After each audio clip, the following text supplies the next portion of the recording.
जय हिंद मेरे प्यारे दोस्तों, स्वागत है एक बार फिर से आपके अपने YouTube चैनल स्टडी प्लेटफॉर्म में। दोस्तों आज की इस वीडियो में हम लोग राजनीति विज्ञान की टेस्ट सीरीज को आगे बढ़ाते हुए प्रैक्टिस सेट नंबर 7 से लेकर 10 तक के क्वेश्चंस को एक एक कर देखने वाले हैं। इससे पिछले वाले वीडियो में हम लोगों ने दोस्तों प्रैक्टिस सेट नंबर 3 से लेकर 6 को कवर कर लिया था। उसमें मैंने केवल 2 ही सेट कराया था। मैंने बताया था कि तबीयत जो है दोस्तों मेरा थोड़ा सा खराब है, इसी वजह से मैंने प्रैक्टिस सेट नंबर 5 और 6 को छोड़ दिया था, लेकिन उसका पीडीएफ आपको जो है टेलीग्राम चैनल पर दे दिया था।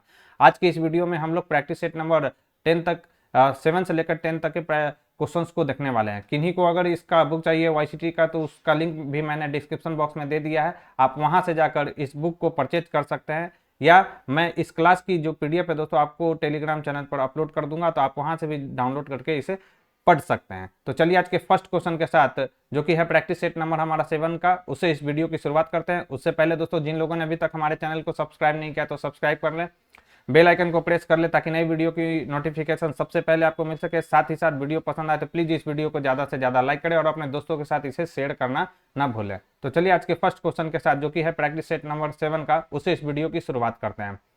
पहला है क्वेश्चन हमारा कि निम्न में से कौन खेल सिद्धांत का समर्थक नहीं था। याद रखना है दोस्तों कि खेल सिद्धांत के समर्थक कौन नहीं थे इसमें से, तो याद रखना है चार्ल्स मैक्लेलैंड। चार्ल्स मैक्ले जो लैंड थे वह खेल सिद्धांत के समर्थक नहीं थे, जबकि थॉमस सेलिंग, मार्टिन सुबिक और एच रैफा ये जो थे खेल सिद्धांत के समर्थक थे। राइट आंसर हो जाएगा सी।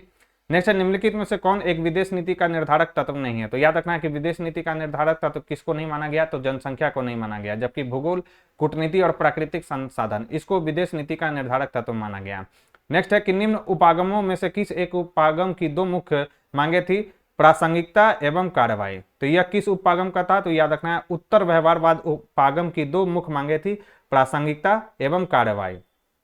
नेक्स्ट है कि नैतिकता एवं विधायन के नियम पुस्तक किसने लिखी है। तो नैतिकता, याद रखना है कि नैतिकता एवं विधायन के नियम पुस्तक किनके द्वारा लिखा गया, तो जेरेमी बेंथम के द्वारा यह लिखा गया। राइट आंसर हो जाएगा ऑप्शन है। नेक्स्ट है कि प्राकृतिक अवस्था जो था, शांति, सद्भावना, पारस्परिक सहयोग तथा सुरक्षा की अवस्था, यह कथन किसका है। तो यह कथन जो है दोस्तों किसका है, याद रखना है यह जो कथन है जॉन लॉक का है। राइट आंसर हो जाएगा ऑप्शन सी। नेक्स्ट है, निम्नलिखित में से किसका कथन है कि जीवन एक शक्ति के बाद दूसरी शक्ति पाते रहने की सतत एवं बेचैन इच्छा है, जिसका अंत मृत्यु के साथ ही होता है। यह किसके द्वारा कहा गया, तो यह कहा गया थॉमस हॉब्स के द्वारा। और हॉब्स की एक फेमस पुस्तक है लेवियाथन, जिसको आपको ध्यान में रखना है कि लेवियाथन पुस्तक किसके द्वारा लिखा गया है, तो हॉब्स के द्वारा।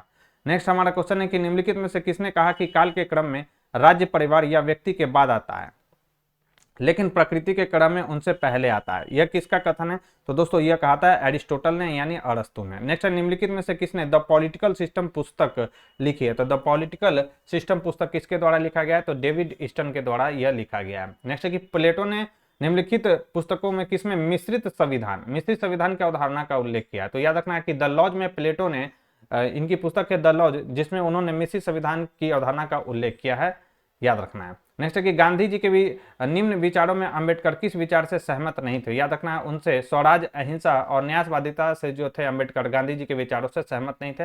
राइट आंसर होगा डी। नेक्स्ट है कि सबसे पुरानी स्मृति कौन सी है। तो सबसे पुरानी स्मृति जो है वह मनुस्मृति है। राइट आंसर होगा बी। नेक्स्ट है कि निम्न वाक्यों को ध्यान से पढ़िए और सही वाक्य पहचानना है कि कौन सा है। प्रथम पंचवर्षीय योजना की कोशिश देश को गरीबी के मकर जाल से निकालने की थी। बिल्कुल यह सही है। कब से कब तक चला था, तो याद रखना 1951 से 56 तक। इसके लिए औद्योगिकरण की तीव्र रफ्तार का फॉर्मूला अपनाया गया। बिल्कुल नहीं, औद्योगिकरण नहीं अपनाया गया था, यह द्वितीय पंचवर्षीय योजना में अपनाया गया था। प्रथम पंचवर्षीय योजना पर में क्या किया गया था, कृषि पर अधिक बल दिया गया था। तो एक तो सही है, लेकिन जो दूसरा स्टेटमेंट दिया गया है वो गलत है। नेक्स्ट है कि किस संशोधन ने भारतीय लोकतंत्र में सरकार के तीसरे स्तर की शुरुआत की। तो 73वें और 74वें संशोधन के माध्यम से क्या किया गया, लोकतंत्र में सरकार के तीसरे स्तर की शुरुआत की गई थी दोस्तों। राइट आंसर हो जाएगा ऑप्शन बी। नेक्स्ट हमारा सवाल है कि किस प्रधानमंत्री के कार्यकाल में 73वां संविधान संशोधन विधेयक पारित हुआ था। राइट आंसर हो जाएगा पीवी नरसिम्हा राव उस समय प्रधानमंत्री थे जब 73वां संविधान संशोधन विधेयक पारित किया गया था। राइट आंसर हो जाएगा ऑप्शन सी। 15 नंबर हमारा सवाल है कि निम्नलिखित में से किसने भारत में स्थानीय सरकार के लिए ओम्बुड्समैन की स्थापना की सिफारिश की थी। इंपॉर्टेंट है ये सवाल। तो यह किया था प्रशासनिक सुधार आयोग 1 ने।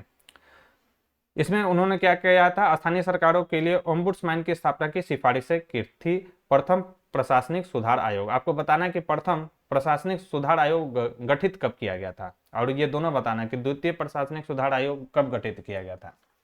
नेक्स्ट, किसने नौकरशाही की लाल फीताशाही पैदा करने के लिए आलोचना की? राइट आंसर हो जाएगा, यह आलोचना किया गया था रैमजे मेयोर के द्वारा। नेक्स्ट, निम्न में से कौन सा युग्म सुमेलित है? कौन सा युग्म दोस्तों यहाँ पर सुमेलित है? तो याद रखना है, एल.डी. वाइट ने लिखा है introduction to the study of public administration, बिल्कुल ये परफेक्ट है। ये सब सारे जो बुक है दोस्तों इंपॉर्टेंट है, याद रखना है आपको। वुड्रो विल्सन के द्वारा लिखा गया कि द स्टडी ऑफ एडमिनिस्ट्रेशन, ये भी सही है। विलोबी के द्वारा लिखा गया principles of the public administration, ये भी सही है। यानी सारे यहाँ पर जो है बिल्कुल सही जो है दोस्तों मैच है। नेक्स्ट, कि संगठन के आधार के रूप में 4P की विवेचना करने वाला कौन था? 4P आपको याद होगा, तो इसकी विवेचना करने वाला कौन था? राइट आंसर हो जाएगा, यह किया था लूथर गुलिक ने। 4P क्या था? तो ये याद रखना है, एक P का अर्थ था पर्पस था, एक प्रोसेस था, एक प्लेस था और एक क्या था? पर्सन था। ये 4P का मतलब है। यह किसने दिया था? तो लूथर गुलिक ने दिया था। नेक्स्ट, कि पुरुषों एवं महिलाओं का लोक सेवाओं में सही वक्त पर सही पदोन्नति करना लोक सेवाओं में पूर्ण क्षमताओं को विकसित करने की अति आवश्यक प्रक्रिया है। यह कथन किसका है? तो यह जो स्टेटमेंट दिया गया था, यह दिया गया था फुल्टन समिति के द्वारा। और इसको फुल्टन समिति को 1966 में क्या किया गया था? गठित किया गया था। नेक्स्ट, निम्नलिखित में से किसने कहा कि केंद्रीकरण बनाम विकेंद्रीकरण की धारणा उत्तरदायित्व प्रशासकीय कार्यात्मक एवं बाह्य कारकों से प्रभावित होती है? दोस्तों यह कहा था किसने? जेम्स फेसलर ने कहा था। नेक्स्ट, कि नेतृत्व के पक्ष लक्ष्य सिद्धांत के निम्न में से कौन सा समर्थक थे? ये आपसे सवाल पूछा गया। याद रखना है कि मार्टिन जी इवांस और रॉबर्ट जे हाउस, ये जो थे पक्ष लक्ष्य सिद्धांत के क्या थे? समर्थक थे। राइट आंसर हो जाएगा ऑप्शन डी। नेक्स्ट, निम्न में से कौन निर्णय निर्माण सिद्धांत का समर्थक नहीं है? तो निर्णय निर्माण प्रक्रिया सिद्धांत का समर्थक इसमें से कौन नहीं है दोस्तों? राइट आंसर की बात करें तो याद रखना है H.J. मॉर्गेनथाउ, ये जो थे निर्णय निर्माण प्रक्रिया सिद्धांत के समर्थक नहीं थे। जबकि रिचर्ड स्नाइडर, H.W. ब्रंक और बर्टन स्पेन, ये जो थे निर्णय निर्माण प्रक्रिया सिद्धांत के क्या थे? समर्थक थे। नेक्स्ट है कि लोक निगम प्रकार का प्रशासन क्या हासिल करने की चेष्टा करता है? राइट आंसर हो जाएगा सार्वजनिक जवाबदेहिता का कारोबारी दस्ता के साथ मिश्रण को क्या करता है दोस्तों? हासिल करने की यह चेष्टा करता है।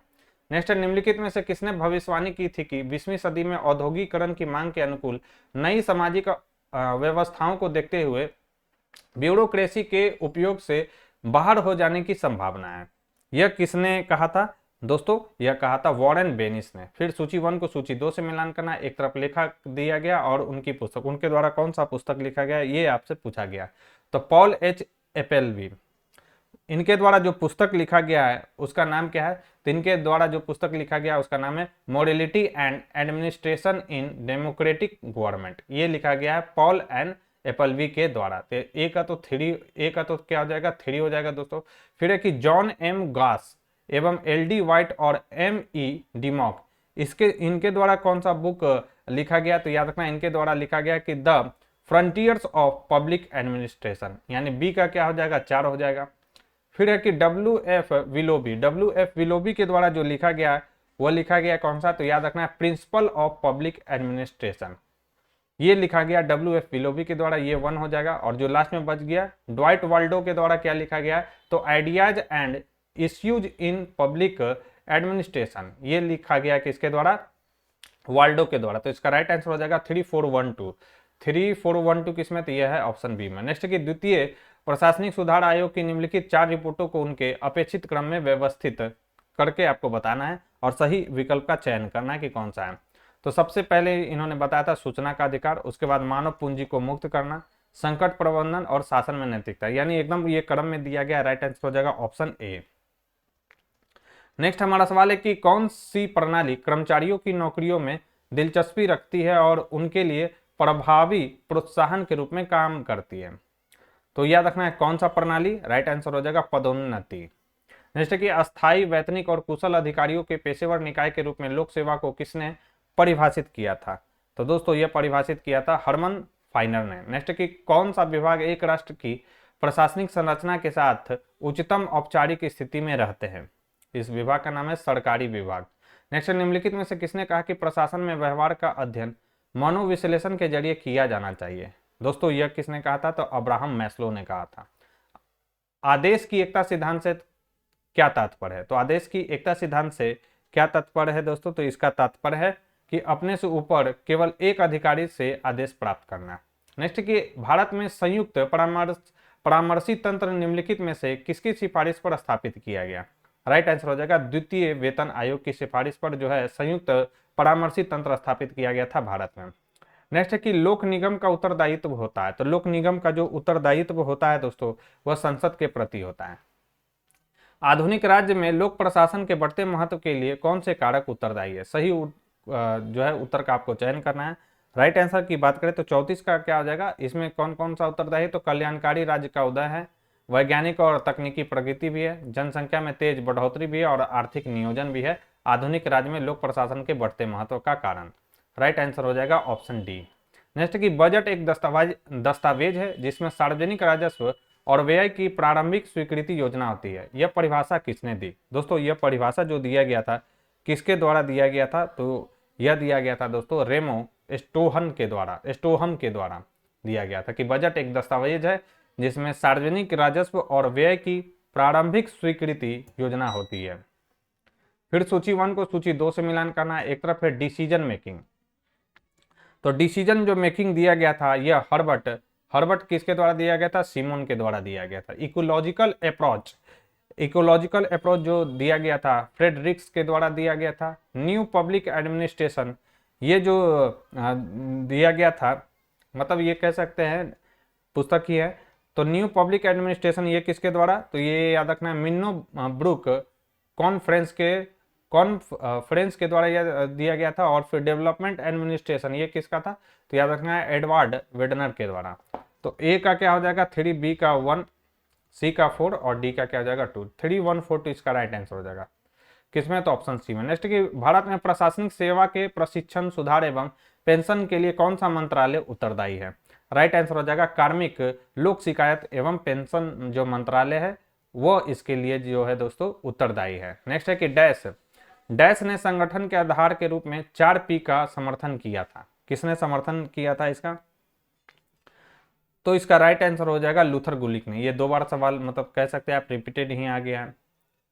तो P मतलब 4P का मतलब बता चुका हूं मैं। एक P का मतलब होता है पर्पस, फिर प्रोसेस, पर्सन और प्लेस।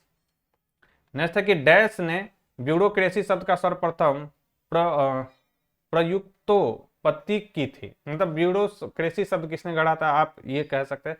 तो यह गढ़ा था विंसेंट डी गोर्ने ने। किसने? तो विंसेंट डी गोर्ने ने। नेक्स्ट है कि निष्पादन बजटीकरण की अवधारणा को प्रचलन में लाया गया। निष्पादन बजटीकरण की अवधारणा को प्रचलन में लाया गया किसके द्वारा? तो याद रखना प्रथम पुअर आयोग के द्वारा, जो कि कहां पर आया था? तो यूएसए में। नेक्स्ट है कि निम्न में से किस प्रशासकीय अभिकरण के पास कार्य संपादन का एकाधिकार है? राइट आंसर हो जाएगा यह है सूत्र अभिकरण के पास। नेक्स्ट है कि चेस्टर बर्नार्ड के सिद्धांत के अनुसार निम्न में से कौन सा किसी संगठन के नेतृत्वकर्ता द्वारा आधिकारिक संचार हेतु आवश्यक शर्त नहीं है? राइट आंसर की बात करें तो इसका राइट आंसर हो जाएगा निरंतर पर्यवेक्षण। नेक्स्ट है कि अनुपातिक प्रतिनिधित्व प्रणाली के सिद्धांत का प्रतिपादक कौन है? तो इस सिद्धांत के जो प्रतिपादक है उनका नाम है थॉमस हेयर। नेक्स्ट है कि संयुक्त राज्य अमेरिका के राष्ट्रीय विधानमंडल के रूप में जाना जाता है। तो यह किसे जाना जाता है दोस्तों? तो यह जाना जाता है कांग्रेस को। नेक्स्ट है कि निम्नलिखित में से किस देश में न्यायपालिका के उल्लेखनीय हस्तक्षेप द्वारा व्यक्ति के नागरिक अधिकारों का विकास हुआ है? राइट आंसर हो जाएगा यह किसमें हुआ है? तो यूएसए में। नेक्स्ट है कि किस राष्ट्रीय विधायिका की स्थायी समिति राष्ट्रीय संसद के साथ राज्य प्रमुख एवं सर्वोच्च न्यायालय जैसी भी काम करती है? राइट आंसर की इसकी बात करें तो इसका क्या हो जाएगा 46 का राइट आंसर हो जाएगा चीन की राष्ट्रीय जन कांग्रेस। नेक्स्ट निम्नलिखित में से कौन संसदीय सरकार में प्रथम प्रधानमंत्री बना था? तो संसदीय सरकार में प्रथम जो प्रधानमंत्री बने थे वो कौन बने थे? तो रॉबर्ट वालपोल बने थे। विश्व में सबसे पुराना द्वितीय सदन कौन सा? तो विश्व में सबसे पुराना द्वितीय सदन किसका? तो द्वितीय सदन कौन है? तो याद रखना लॉर्ड सभा है। नेक्स्ट है कि द्वितीय सदन की विद्यमानता स्वतंत्रता की गारंटी व कुछ सीमा तक अत्याचार के विरुद्ध सुरक्षा भी है, यह किसने कहा? दोस्तों यह स्टेटमेंट जो दिया गया था वह गार्नर के द्वारा दिया गया था। नेक्स्ट है कि विधायिकाएं बहस के लिए मंच है और वे जिस विविध दृष्टिकोण को अपनाती हैं उस पर विचार किया जाता है। कौन सा स्टेटमेंट सही है ये आपको बताना है। तो विधायिकाएं बहस के लिए मंच है और वे जिस विविध दृष्टिकोण को अपनाती है उस पर विचार किया जाता है, तो ये तो स्टेटमेंट सही दिया गया है। उनके आंतरिक कामकाज को बाहरी उपयोगकर्ताओं की निगरानी का विषय माना जाता है, यह भी स्टेटमेंट सही है, दोनों स्टेटमेंट सही है। राइट आंसर हो जाएगा सी। नेक्स्ट कि मुख्य कार्यपालक के व्यवस्थापिकाओं की भांति बहुत प्रकार होते हैं किंतु सरकार पर उसका नियंत्रण बहुत कम हो गया है। किसने यह वक्तव्य दिया? दोस्तों यह वक्तव्य जो दिया गया था वह दिया गया था A.H. ब्राउन के द्वारा। नेक्स्ट निम्नलिखित में से कौन सा कथन सही है, कौन सा स्टेटमेंट इसमें से सही है? तो याद रखना है कि संसदीय सरकार संकट काल का सामना करने के लिए उपयुक्त नहीं है, यह स्टेटमेंट जो है बिल्कुल सही दिया गया है।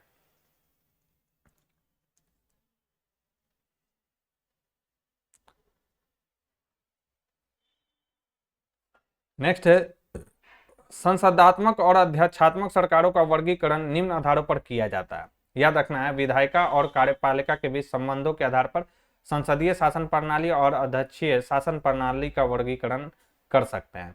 नेक्स्ट है कि कथन और कारण से रिलेटेड सवाल पूछा गया। कथन है हमारा यहाँ पर दिया गया कि एकात्मक विचारधारा प्रतिपादित करती है कि विधि संप्रभु का आदेश है। फिर एक कारण इसका दिया गया कि एकात्मक विचारधारा कहती है कि संप्रभु सर्वशक्ति जो है दोस्तों मान है। कौन सा स्टेटमेंट इसमें से सही दिया गया है? तो यहां पर जो है कौन सा सही है? तो ये जो है दोस्तों दोनों सही है, यानी कथन भी सही है और कारण भी सही है। और कारण जो है कथन की सही व्याख्या भी कर रहा है, इसलिए इसका राइट आंसर हो जाएगा ए और आर दोनों सही हैं तथा ए जो है सही, ए की सही व्याख्या कौन कर रहा है? आर कर रहा है। नेक्स्ट है कि सहकारी संघवाद का पद का उदय कब हुआ? तो सहकारी संघवाद पद का जो उदय हुआ था दोस्तों वह कब हुआ था? तो वह हुआ था द्वितीय विश्व युद्ध के बाद। नेक्स्ट है कि संसद बातचीत की दुकानों जैसी है, यह किसकी सोच है? यह सोच है दोस्तों लेनिन की। नेक्स्ट निम्नलिखित में से किस देश में संघीय शासन व्यवस्था है? तो संघीय शासन व्यवस्था किस देश में है? तो याद रखना है यह है दोस्तों मलेशिया में। नेक्स्ट है कि संसदात्मक एवं अध्यक्षात्मक के रूप में सरकारों का वर्गीकरण निम्नलिखित में से किस आधार पर किया जाता है? 58 का जो राइट आंसर हो जाएगा दोस्तों वो कौन सा हो जाएगा? यह हो जाता है विधायिका एवं कार्यपालिका के मध्य, मतलब ये तो रिपीटेड ही सवाल हो गया, संबंधों के आधार पर। नेक्स्ट निम्नलिखित में से किस एक देश में एकात्मक शासन व्यवस्था नहीं है? राइट आंसर हो जाएगा किस में नहीं है? तो ऑस्ट्रेलिया में एकात्मक शासन व्यवस्था नहीं है। नेक्स्ट की अध्यक्षात्मक शासन प्रणाली में कार्यपालिका शक्तिशाली होती है, क्योंकि क्यों होता है इसमें कार्यपालिका शक्तिशाली? राइट आंसर हो जाएगा इसका कार्यकाल स्थिर रहता है इसलिए। नेक्स्ट निम्नलिखित में से कौन एक सुमेलित नहीं है?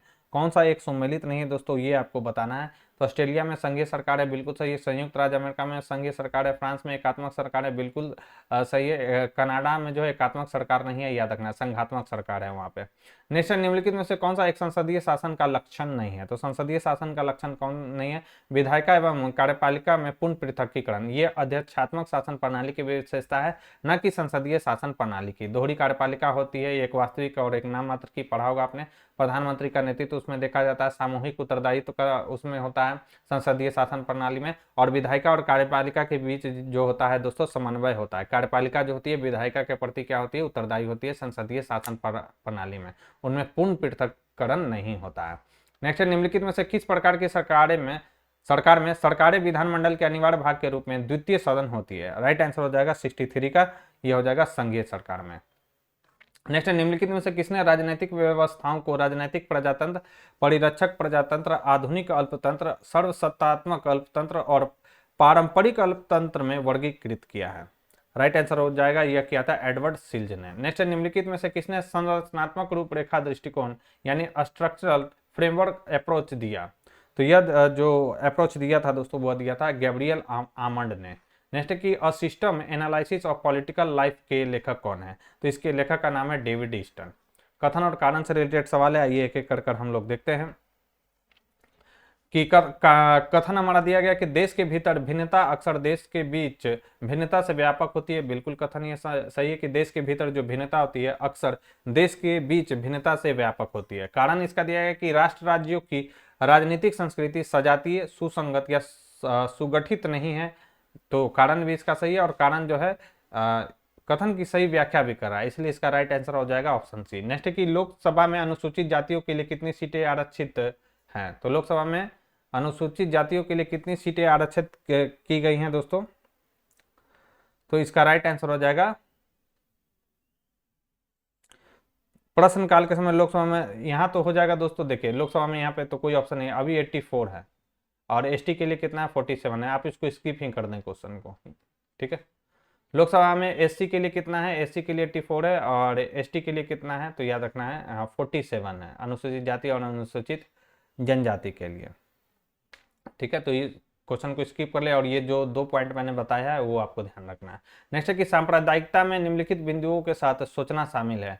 आपको सही उत्तर का चयन करना है कि इसमें से कौन सा स्टेटमेंट जो है सही दिया गया। तो सांप्रदायिकता के बारे में कि एक खास धर्म में आस्था रखने वाले लोग एक ही समुदाय के होते हैं, सांप्रदायिकता में बिल्कुल सही है। उनके मौलिक हित एक जैसे होते हैं, यह भी बिल्कुल सही दिया गया है।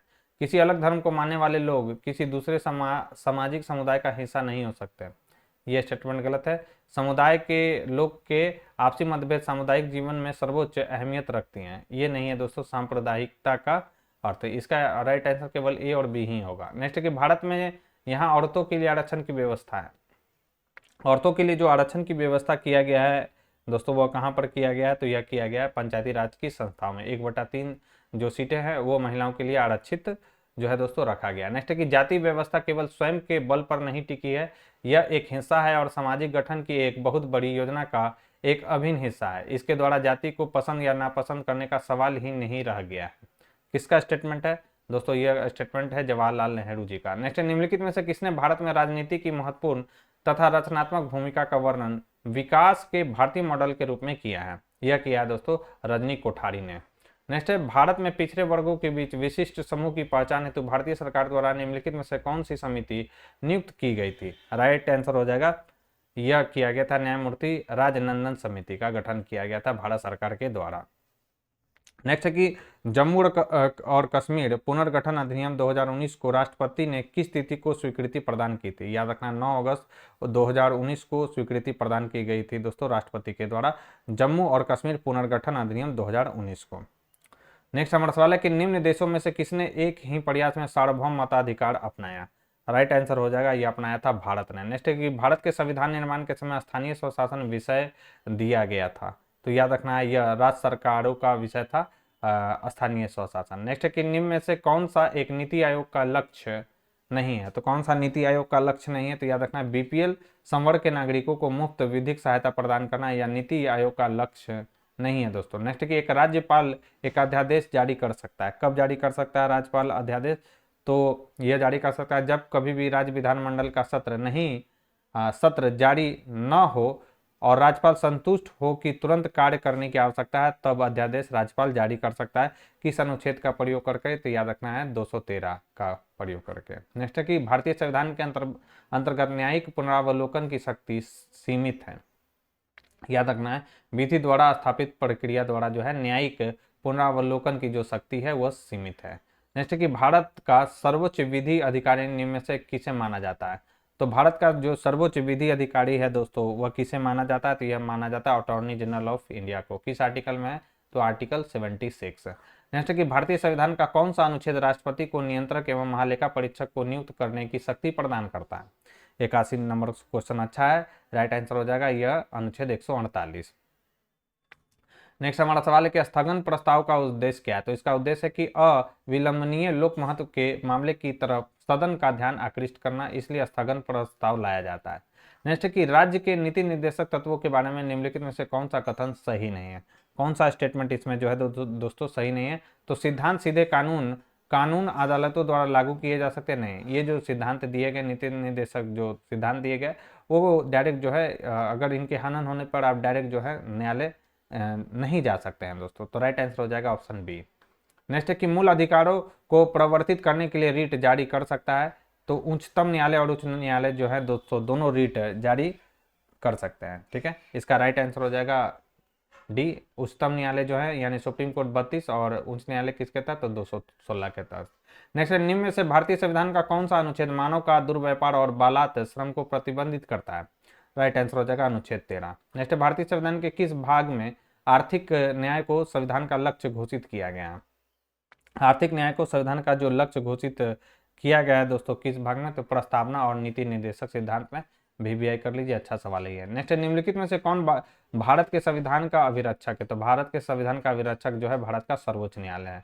नेक्स्ट निम्नलिखित में से किसने भारत की संविधान सभा को भारत के सूक्ष्म चित्र की संज्ञा दी है? तो यह किसने दिया है दोस्तों? तो यह दिया है ग्रेनविल ऑस्टिन ने। नेक्स्ट कि भारत में प्रथम अंतरिम राष्ट्रीय सरकार की घोषणा कब की गई थी? तो भारत में प्रथम अंतरिम सरकार की जो घोषणा की गई थी 24 अगस्त 1946 को की गई थी। नेक्स्ट है कि दल बदल विरोधी कानून किस वर्ष में लागू किया गया?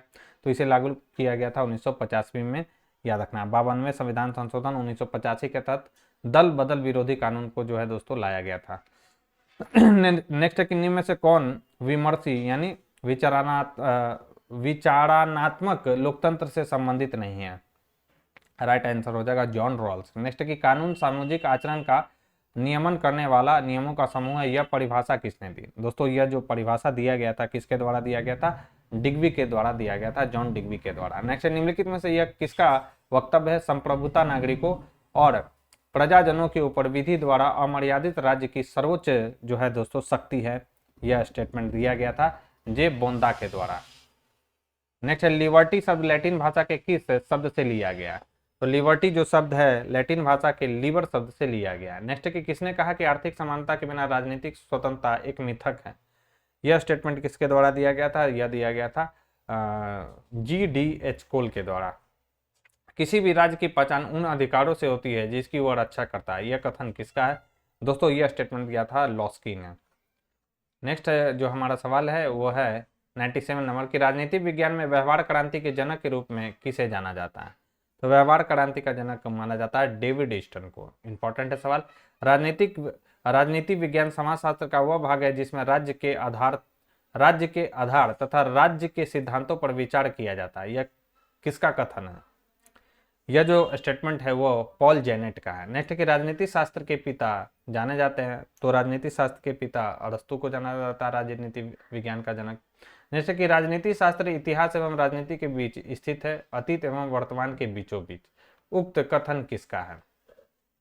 तो यह स्टेटमेंट किसके द्वारा दिया गया है? यह दिया गया है जे ब्राइस के द्वारा। तो यहाँ पर हमने प्रैक्टिस सेट नंबर 7 को देख लिया है। अब हम लोग प्रैक्टिस सेट नंबर 8 को देखेंगे।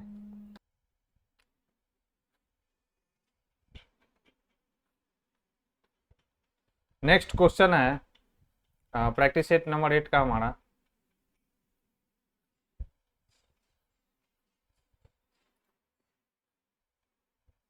सवाल है कि निम्न में से कौन सा राष्ट्रीय शक्ति का सर्वाधिक अस्थायी कारक है? राइट आंसर की बात करें तो इसका राइट आंसर हो जाएगा भौगोलिक परिस्थिति। ये जो है राष्ट्रीय शक्ति का सर्वाधिक अस्थायी कारक है। नेक्स्ट जो सवाल है हमारा कि वह है कि किस प्रधानमंत्री ने पड़ोसी देशों के साथ एक तरफा रियायतें देने वाली विदेश नीति को अपनाया था? राइट आंसर इसका क्या हो जाएगा? तो ये कौन थे? तो इंद्र कुमार गुजराल ने। तो इन्होंने क्या किया था? पड़ोसी देशों के साथ एक तरफा रियायतें देने वाली विदेश नीति को अपनाया था इंद्र कुमार गुजराल ने। इनको IK गुजराल के भी नाम से जानते हैं, शॉर्ट फॉर्म में इनको बोला जाता है। निम्न में से किसके द्वारा विश्व आत्मा का विचार प्रदत्त किया गया? राइट आंसर हो जाएगा हेगल के द्वारा। नेक्स्ट निम्नलिखित में से किस चिंतक ने दी आर्ट ऑफ वार लिखी है? तो दी आर्ट ऑफ वार किसके द्वारा लिखा गया है? तो मैकियावेली के द्वारा लिखा गया है।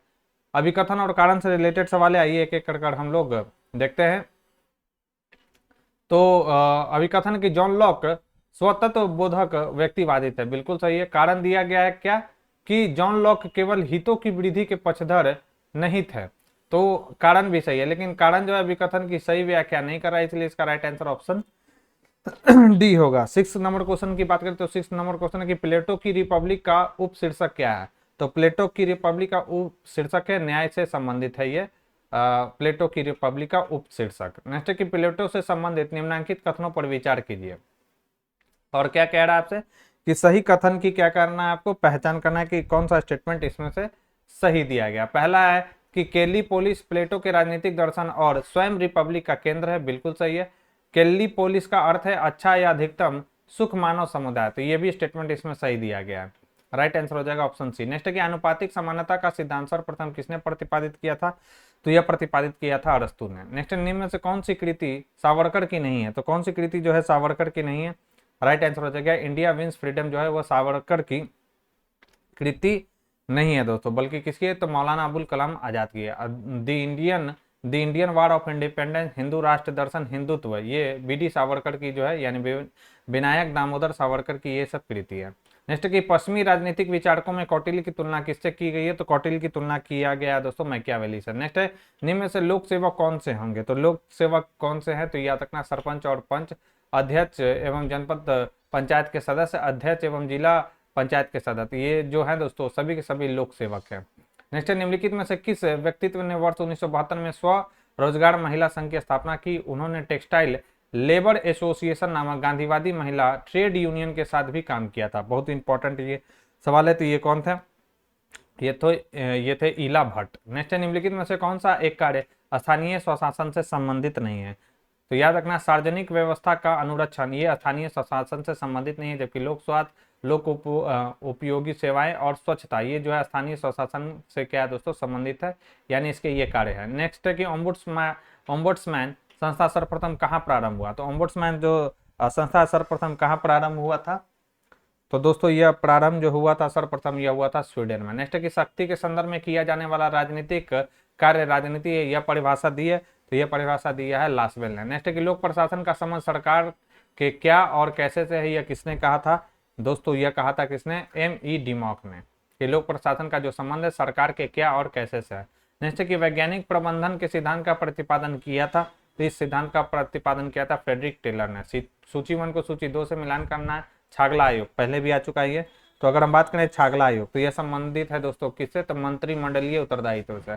प्रशासनिक सुधार आयोग, तो यह जो है भारतीय प्रशासनिक सेवा का कार्य क्षेत्र है ये। गोड़े समिति की बात करें तो यह हो जाएगा भारतीय पुलिस सेवा, कहाँ गया ये? तो 4 में। और सरकारी आयोग किससे है? तो विदेश सेवा प्रशिक्षण से। इसमें मतलब सिफारिशें ऐसा कर सकते हैं, ये आप कह सकते हैं। तो सॉरी, ये जो सरकारी आयोग है इसको थोड़ा सुधार कर लीजिए। सरकारी आयोग जो है दोस्तों वो अखिल भारतीय सेवाओं के सुदृढ़ीकरण की सिफारिश से इनके द्वारा किया गया था। तो ए का तो 2 हो गया, बी का क्या हो गया? 5 हो गया, सी का 4 और डी का क्या हो जाएगा? 3। तो 2543 किसमें? ऑप्शन सी में। नेक्स्ट है, निम्नलिखित कथनों पर विचार कीजिए और कौन सा कथन सही है आपको ये बताना है। अगर हम बात करें नवीन लोक प्रशासन में, तो सामाजिक न्याय को मान्य ठहराता है नवीन लोक प्रशासन, इसमें सामाजिक साम्य को मान्य ठहराया जाता है, बिल्कुल सही है। फिर है कि आचार नीति केंद्रित लोक नीतियों का अनुमोदन करता है, यह भी सही है। केंद्रीकृत संरचनाओं का समर्थन करता है, नहीं, विकेंद्रीकृत संरचनाओं का यह समर्थन करता है। चौथा है कि मूल्य आधारित लक्ष्यों का समर्थन करता है, तो यह भी स्टेटमेंट बिल्कुल सही है। राइट आंसर हो जाएगा 1, 2, 4। अभिप्रेरणा के पुरस्कार सिद्धांत के प्रतिपादक कौन थे? तो इस सिद्धांत के जो प्रतिपादक थे वे थे FW टेलर थे। अभिप्रेरणा के पुरस्कार सिद्धांत का इंपॉर्टेंट है ये सवाल। नेक्स्ट है, निम्न में से कौन सा युग में सही सुमेलित नहीं दिया गया? कौन सा नहीं है? तो civil services its problem and future, ये लिखा था EN गार्डन ने, बिल्कुल सही है। नागरिक आधारित प्रशासन शासन का हृदय द्वितीय प्रशासनिक सुधार आयोग के द्वारा था ये। एशियन ड्रामा गुनान मेडल के द्वारा लिखा गया, बिल्कुल सही है। Public administration in the time of turbulence, यह लिखा है फ्रैंक मेरिनो ने, यह बिल्कुल गलत है। यह किसके द्वारा लिखा गया? तो यह लिखा गया वाल्डो के द्वारा, डेविड वाल्डो। नेक्स्ट है, सूची 1 को सूची 2 से मिलान करना, द्वितीय प्रशासनिक सुधार आयोग और क्षेत्र। इसमें जो तृतीय रिपोर्ट संबंधित था वो किससे था? तो याद रखना संकट प्रबंधन से। चतुर्थ जो रिपोर्ट था वो किससे संबंधित था? तो याद रखना शासन में नैतिकता। पंचम जो रिपोर्ट था वो किससे संबंधित था? तो सार्वजनिक व्यवस्था से। और षष्ठ मतलब छठा जो रिपोर्ट था वो स्थानीय स्वशासन से था। तो 2, 1, 4, 3 इसका राइट आंसर होगा ऑप्शन बी। नेक्स्ट कि लोकपाल और लोकायुक्त अधिनियम के अंतर्गत किसी व्यक्ति को लोकपाल का अध्यक्ष नियुक्त किया जा सकता है यदि वह क्या हो? ये बहुत ही अच्छा सवाल है, इसको हाईलाइट कर लीजिए। तो वह भारत का मुख्य न्यायाधीश हो अथवा रह चुका हो, ये पहला होना चाहिए कि अगर लोकपाल का अध्यक्ष बनना हो तो या तो भारत का मुख्य न्यायाधीश हो या न्यायाधीश हो अथवा रह चुका हो।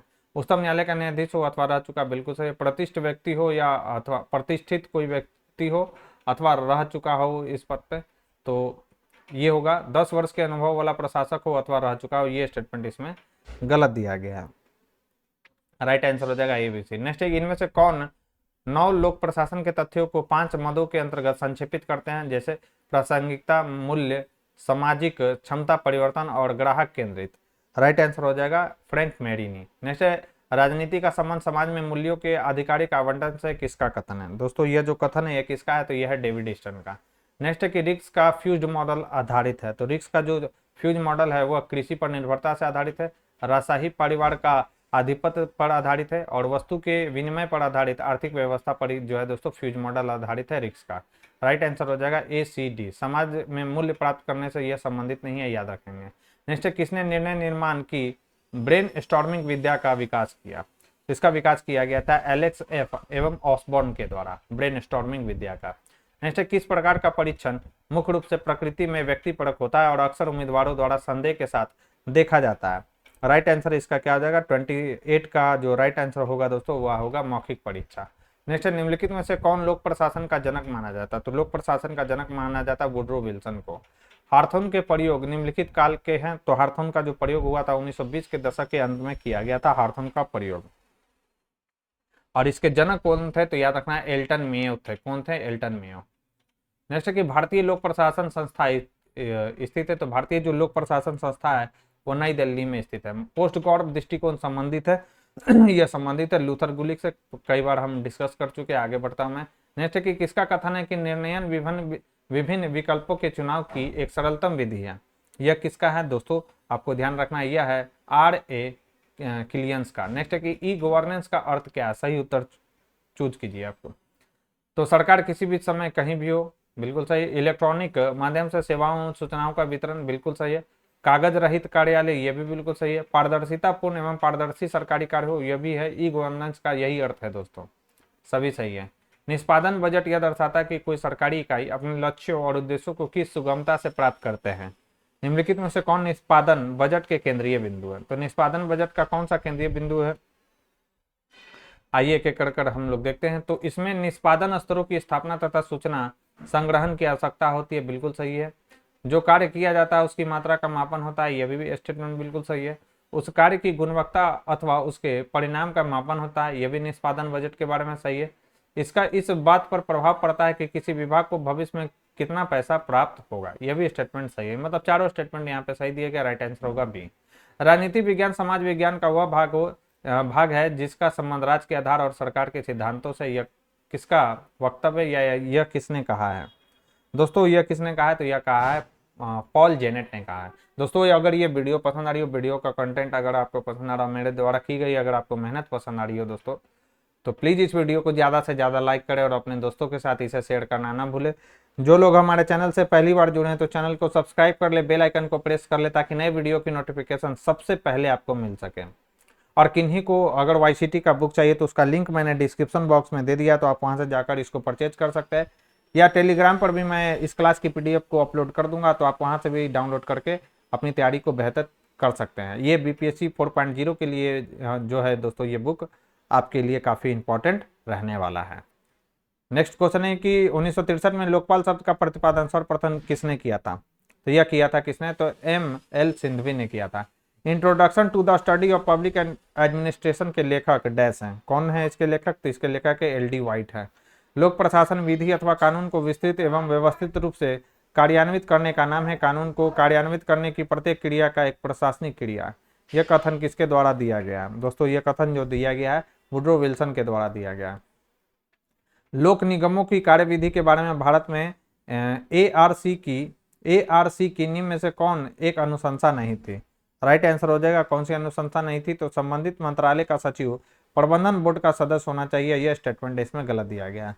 नेक्स्ट है कि किसका मत है कि आंतरिक संगठन स्वायत्तता कार्यों या कार्य पद्धतियों किसी भी दृष्टि से लोक निगम विभागों अथवा ब्यूरो से भिन्न नहीं होते हैं? यह कहा था किसने? L.D. वाइट ने कहा था। निम्नलिखित में से किसे आधुनिक प्रचालन प्रबंधन सिद्धांत का जनक माना जाता है? राइट आंसर हो जाएगा किसे माना जाता है? तो यह माना जाता है हेनरी फेयोल को। नेक्स्ट है अल्पसंख्यकों के प्रतिनिधित्व हेतु 3 महत्वपूर्ण व्यवस्थाएं कौन सी हैं? राइट आंसर हो जाएगा सीमित मत योजना, संचय मत योजना और सीटों का आरक्षण। प्रदत्त विधान की व्यवस्था से निम्नलिखित में से किसकी शक्तियों में वृद्धि हुई है? राइट आंसर हो जाएगा इसका क्या दोस्तों? इसका हो जाएगा नौकरशाही की शक्तियों में वृद्धि हुई है। संसदीय व्यवस्था में कैबिनेट यानी मंत्रिमंडल उत्तरदायी होता है। किसके प्रति उत्तरदायी होता है दोस्तों? यह होता है विधायिका के प्रति। नेक्स्ट है कि संयुक्त राज्य अमेरिका में न्यायिक पुनरावलोकन के संबंध में त्रुटिपूर्ण कथन को यानी गलत कथन की पहचान करना कि कौन सा स्टेटमेंट गलत है। याद रखना है कि उच्चतम न्यायालय केवल एक पुनरावलोकन करता है कि प्रक्रिया का पालन हुआ हो न कि प्रक्रिया के सारत्व का। गलत स्टेटमेंट यही दिया गया है। चीन में निम्न अंगों में से किसके पास वास्तविक सत्ता है? राइट आंसर हो जाएगा अस्थायी समिति के पास। निम्न में से विश्व का सबसे शक्तिशाली द्वितीय सदन कौन सी है? कौन सा है दोस्तों शक्तिशाली द्वितीय सदन? वो है दोस्तों सीनेट, जो कि किसका है? संयुक्त राज्य अमेरिका का। अमेरिका के राष्ट्रपति चुनाव में यदि कोई भी प्रत्याशी आवश्यक बहुमत प्राप्त नहीं करता है तब इसे निर्णय के लिए निर्देशित किया जाता है। राइट आंसर हो जाएगा किसमें? तो प्रतिनिधि सभा में, यानी हाउस ऑफ रिप्रेजेंटेटिव में। फ्रांस के राष्ट्रपति का कार्यकाल की अवधि कितना है? याद रखना है कितना है? 5 वर्ष का। निम्नलिखित में से क्या फ्रांसीसी लोकतंत्र की विशेषता नहीं है? राइट आंसर हो जाएगा 51 का। कौन सा नहीं है? तो संघवाद जो है फ्रांसीसी लोकतंत्र की विशेषता नहीं है। निम्नलिखित में से कौन सी सरकार सामूहिक उत्तरदायित्व के सिद्धांत पर कार्य करती है? राइट आंसर हो जाएगा संसदात्मक जो सरकार है वो सामूहिक उत्तरदायित्व के सिद्धांत पर कार्य करती है। नेक्स्ट, निम्नलिखित में से कौन फेडरल गवर्नमेंट का लेखक है? फेडरल गवर्नमेंट किसने लिखा है दोस्तों? यह लिखा गया है किसके द्वारा? तो केसी वेयर के द्वारा। अध्यात्मात्मक शासन जिन सिद्धांतों पर परिचालित होता है वो कौन सा है? तो अध्यात्मात्मक में शक्ति पृथक्करण होता है, बिल्कुल सही है। फिर राज्याध्यक्ष यानी राष्ट्राध्यक्ष आप कह सकते हैं, वास्तविक कार्यपालिका शक्तियों का प्रयोग करता है, बिल्कुल सही है। राष्ट्रपति व्यवस्थायिका के प्रति उत्तरदायी नहीं होता, बिल्कुल ये सही है। राष्ट्रपति व्यवस्थायिका के प्रति उत्तरदायी होता नहीं, ये इसमें नहीं होता अध्यक्षात्मक शासन प्रणाली में। राइट आंसर हो जाएगा 1, 2 और 3। सूची 1 को सूची 2 से मिलान करना। राजनीति व्यवस्था के प्रकार और देश। संवैधानिक रूप से विकेंद्रित जो है विकेंद्रीकृत संघ, यह किस देश में देखने को मिलेगा? तो यूके में देखने को मिलेगा। कुछ संघीय गुणों के साथ संघ, यह देखने को कहां पर मिलेगा? तो अपने प्यारे देश भारत में देखने को मिलेगा। परिसंघ यानी कन्फेडरेशन कहां पर देखने को मिलेगा? स्विट्जरलैंड में। और महासंघ यानी फेडरेशन कहां पर? यूएसए में। ए का 2, बी का 3, सी का क्या हो जाएगा? 4 और डी का 1। 2, 3, 4, 1 इसका राइट आंसर हो जाएगा ऑप्शन ए। नेक्स्ट है, निम्नलिखित में से किसने राज्यों का वर्गीकरण गणतंत्र, जनतंत्र, कुलीन तंत्र तथा राजतंत्र में किया है? राइट आंसर की बात करें, राइट आंसर हो जाएगा मॉन्टेस्क्यू ने यह किया। नेक्स्ट है कि परिसंघ या परिसंघ संघवाद से भिन्न है क्योंकि इसमें क्या होता है? याद रखना है कि इसके सदस्य संप्रभु सत्ता रखते हैं, इसलिए यह भिन्न होता है। निम्नलिखित में से क्या संसदीय सरकार के संबंध में सही नहीं है? राइट आंसर हो जाएगा कि यह उत्तरदायित्व की अपेक्षा स्थायित्व पर अधिक बल देता है। यह जो है स्टेटमेंट गलत दिया गया है। किसने एकात्मक राज्य की परिभाषा एक केंद्रीय सरकार के अंतर्गत संगठित राज्य के रूप में दी थी? राइट आंसर हो जाएगा, यह दिया था स्ट्रॉन्ग ने। नेक्स्ट है कि अध्यक्षात्मक शासन प्रणाली का मुख्य दोष क्या है? इसका मुख्य दोष है विधायिका और कार्यपालिका के मध्य समन्वय का अभाव। नेक्स्ट है कि अध्यक्षात्मक शासन प्रणाली में प्रशासन पर कार्यकारी नियंत्रण का प्रयोग कौन करता है? यह करता है दोस्तों राष्ट्रपति। अध्यक्षात्मक शासन प्रणाली आधारित है। राइट आंसर हो जाएगा यह आधारित है सरकार के तीनों अंगों के मध्य सत्ता पृथक्करण में। नेक्स्ट, निम्नलिखित में से किस देश में राजनीतिक व्यवस्था के प्रमुख सिद्धांत के रूप में शक्तियों के पृथक्करण का सिद्धांत स्थापित हुआ है? राइट आंसर हो जाएगा अमेरिका में। नेक्स्ट है कि द्वितीय विश्व युद्ध के उपरांत तुलनात्मक राजनीति के अध्ययन कर्ताओं के समक्ष आमंड ने जो नए उद्देश्य रखे उनमें सम्मिलित कौन सा नहीं है, ये आपको बताना है। राइट आंसर हो जाएगा संस्थावाद की खोज, यह इसमें शामिल नहीं है। जबकि विस्तृत विचार क्षेत्र की खोज, यथार्थवाद की खोज और सुनिश्चितता की खोज, यह इसमें शामिल है। डेविड ईस्टर ने राजनीति के अपने वैचारिक ढांचे में एक राजनीतिक व्यवस्था की विशेषताओं की पहचान की। निम्नलिखित में से कौन सा उन विशेषताओं में से एक नहीं है? 65 का राइट आंसर हो जाएगा प्रणाली के भीतर अंतर संबंध इसमें संबंधित नहीं है। नेक्स्ट, निम्न में से कौन आमंड द्वारा प्रतिपादित राजनीतिक व्यवस्था का आगत नहीं है? राइट आंसर हो जाएगा अंतःपाशी। नेक्स्ट है कि राजनीतिक संस्कृति की अवधारणा का सबसे पहले प्रयोग निम्नलिखित में से किसने किया? तो यह प्रयोग सबसे पहले किया था जी आमंड ने। दोनों कथनों में को पढ़िए और सही उत्तर का चयन कीजिए। सवाल है, कथन की सांप्रदायिकता धार्मिक असीमता का विशेष तरह से राजनीतिकरण है, क्या यह सही है? बिल्कुल यह सही है। कथन है कि सांप्रदायिकता इस धार्मिक पहचान को मजबूत करने का प्रयास करती है तथा इसे एक स्वाभाविक अस्मिता मान कर प्रस्तुत करती है। यह भी स्टेटमेंट सही है। दोनों कथन सही है, राइट आंसर हो जाएगा ऑप्शन है। फिर कथन से ही रिलेटेड सवाल दिया गया, ये देखते हैं। सवाल है हमारा कि सांप्रदायिकता सोच जब ज्यादा आगे बढ़ती है तो उसमें यह विचार जुड़ने लगता है कि दूसरे धर्मों के अनुयायी एक ही राष्ट्र में समान नागरिक के तौर पर नहीं रह सकते। बिल्कुल ये स्टेटमेंट सही है, ऐसा होता है जब सांप्रदायिकता ज्यादा बढ़ता है तो।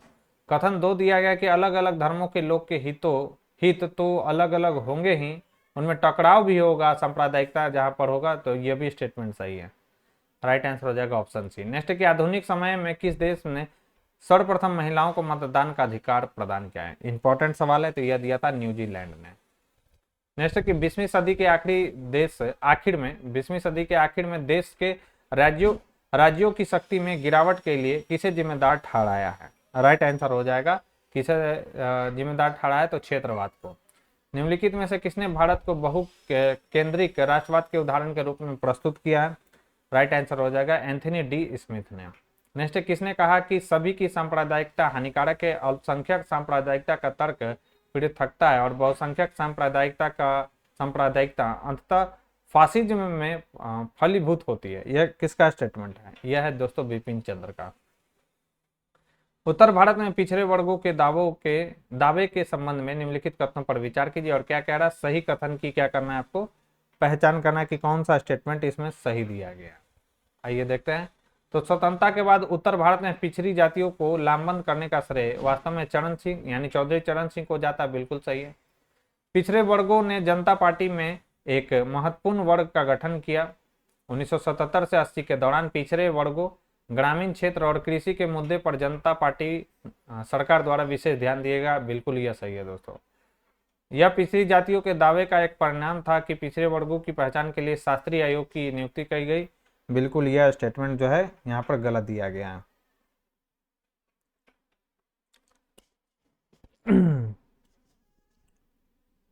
चलिए, तो यहाँ पर डी ऑप्शन सही है, बाकी आप डिटेल पीडीएफ में देख लेंगे। संविधान के किस अनुच्छेद द्वारा भारत के नागरिकों को वयस्क मताधिकार प्रदान किया गया है? याद रखना, अनुच्छेद 326 के तहत। इंपॉर्टेंट है सवाल। किस वर्ष तक भारत ने चुनाव में पूरी तरह से ईवीएम का उपयोग करना शुरू कर दिया था? ये भी अच्छा सवाल है, तो यह हो जाएगा 2004 से।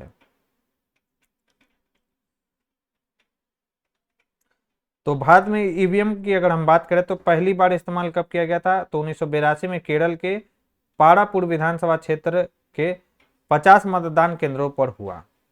ठीक है, ईवीएम का इस्तेमाल भारत में आम चुनाव तथा राज्य विधानसभाओं के चुनाव में आंशिक रूप से 1999 में शुरू हुआ तथा 2004 में इसका पूर्ण इस्तेमाल हो रहा है। 2004 से 21वें संवैधानिक संशोधन अधिनियम 1988 के अनुपालन में निम्न में से क्या 1989 में लागू हुआ?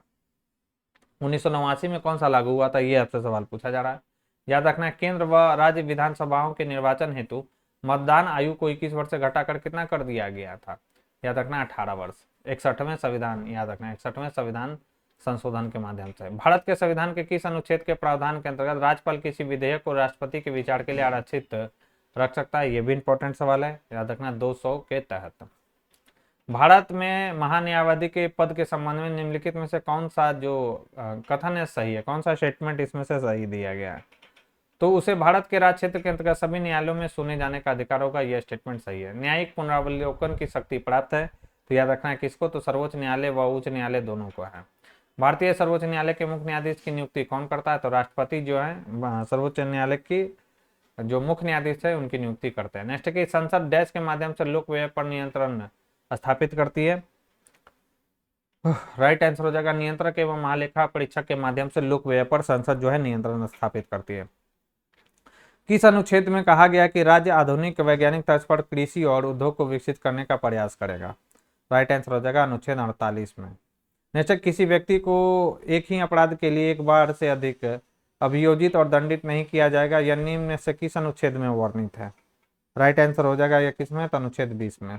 नेक्स्ट कि किसने भारतीय संविधान के भाग 3 और भाग 4 को संविधान की आत्मा कहा है? तो यह किसने कहा है दोस्तों? यह कहा है किसने?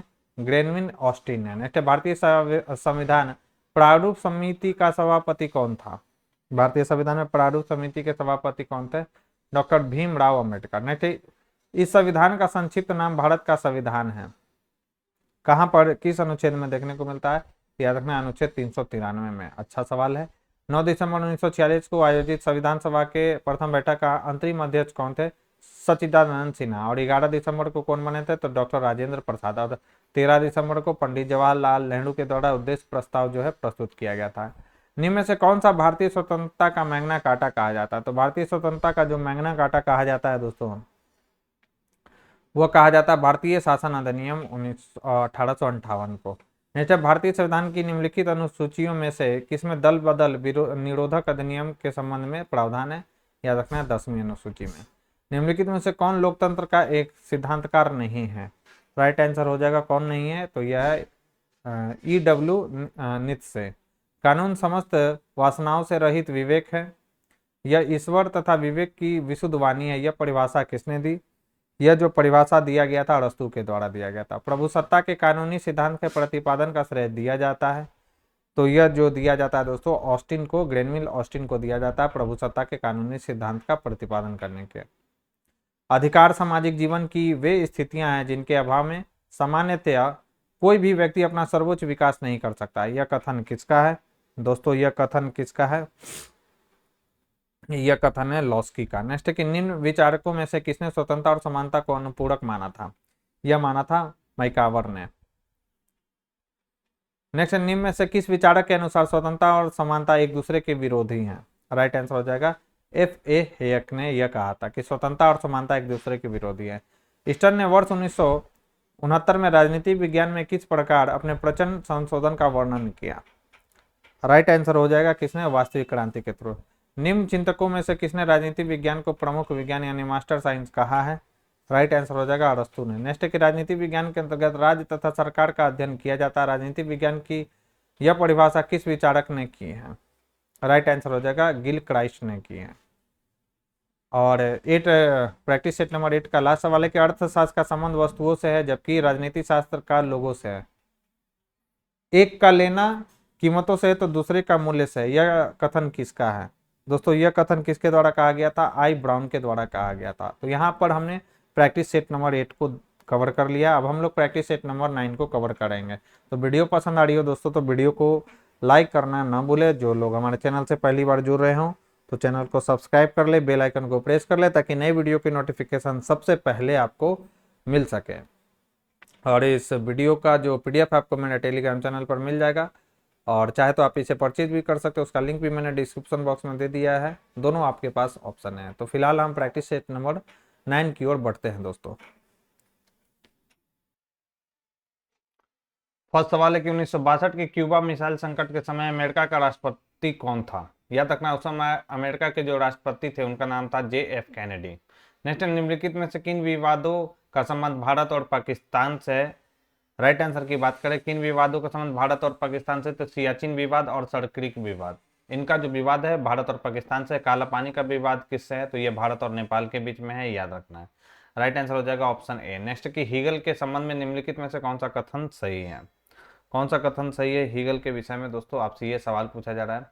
राइट आंसर की बात करें तो राज्य पृथ्वी पर ईश्वर का अग्रसर होना है, बिल्कुल सही। ईश्वर का अवतार है, बिल्कुल सही है। हीगल महिलाओं को कम कमतर मानते थे। उनका मानना था कि महिलाओं की तार्किक क्षमता कम होती है, यह बिल्कुल सही है हीगल के संबंध में। हीगल ने सिविल सोसाइटी की अवधारणा को अस्वीकार कर दिया, बिल्कुल गलत है। हीगल का विश्वास युद्ध में नहीं है, गलत। हीगल का विश्वास युद्ध में था। राइट आंसर हो जाएगा option A and B. Next की व्यक्ति अपने पिता के मृत्यु को भूल सकता है पर अपनी पैतृक संपत्ति की हानि को नहीं, यह किसने कहा? दोस्तों यह कहा था मैकियावेली ने। नेक्स्ट है कि हॉब्स के सामाजिक समझौते में संप्रभु था, तो इसमें संप्रभु कौन था? तो समझौते के ऊपर था दोस्तों संप्रभु। नेक्स्ट निम्नलिखित में से अरस्तु की प्रसिद्ध पुस्तक कौन सी है? तो अरस्तु की फेमस जो बुक है उसका नाम है पॉलिटिक्स। नेक्स्ट इनमें से किस विचारक के लेखन में प्रथम बार द्वंद्वात्मक पद्धति का प्रयोग हुआ? तो द्वंद्वात्मक पद्धति का प्रयोग सर्वप्रथम हुआ था प्लेटो में। नेक्स्ट अरस्तु का जन्म उत्तरी यूनान में डैश में हुआ था। राइट आंसर हो जाएगा कब हुआ था इनका जन्म? तो यह हुआ था स्टैगिरा में हुआ था, उत्तरी यूनान के स्टैगिरा में हुआ था इनका जन्म। निम्नलिखित में से कौन गांधी दर्शन से संबंधित है? नई तालीम, हिजरत, सर्वोदय और न्यायिकता। तो गांधी दर्शन से संबंधित सभी है, न्यायिकता है, नई तालीम है, हिजरत है और सर्वोदय। राइट आंसर हो जाएगा डी। कौटिल्य के अर्थशास्त्र में कितने अधिकरण है? तो कौटिल्य के अर्थशास्त्र में 15 अधिकरण है। नेक्स्ट भारत में पंचायती राज पर कौन सी समिति 3 चरणों की बात करती है? प्रभुत्व का चरण, प्रगति रोध का चरण और अवनति का चरण। तो कौन सा समिति ये बताती है? ये इस समिति का नाम आपको याद रखना, ये बताती है अशोक मेहता समिति। कब आया था? 1977 में इसे गठित किया गया था। नेक्स्ट है अभिकथन और कारण से रिलेटेड सवाल, आइए एक एक कर लेते हैं। अभिकथन है कि लोकतंत्र में लोक सेवा का लोकतंत्र की जरूरतों को पूरा करने के लिए अपने व्यवहार और कार्य करने की शैली को संशोधित करना पड़ता है, बिल्कुल सही है।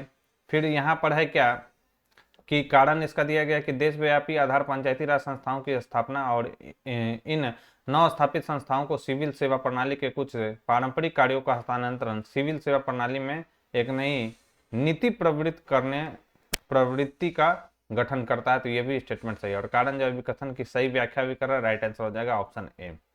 नेक्स्ट है कि स्थानीय स्वशासन का जनक किसे कहा जाता है? तो लॉर्ड रिपन को स्थानीय स्वशासन का जो है जनक कहा जाता है और राइट आंसर हो जाएगा ऑप्शन बी 13 का। नेक्स्ट जो सवाल है वो हमारा है कि अभिकथन और कारण से रिलेटेड सवाल है कि लोकपाल की संस्था सरकार के सर्वोत्तम प्रयत्नों के बावजूद आज तक भी स्थापित नहीं हुए। बिल्कुल ये कथन सही है।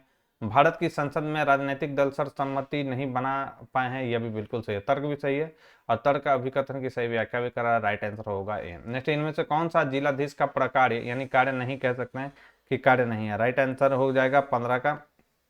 कौन सा जिलाधीश का प्रकार नहीं है?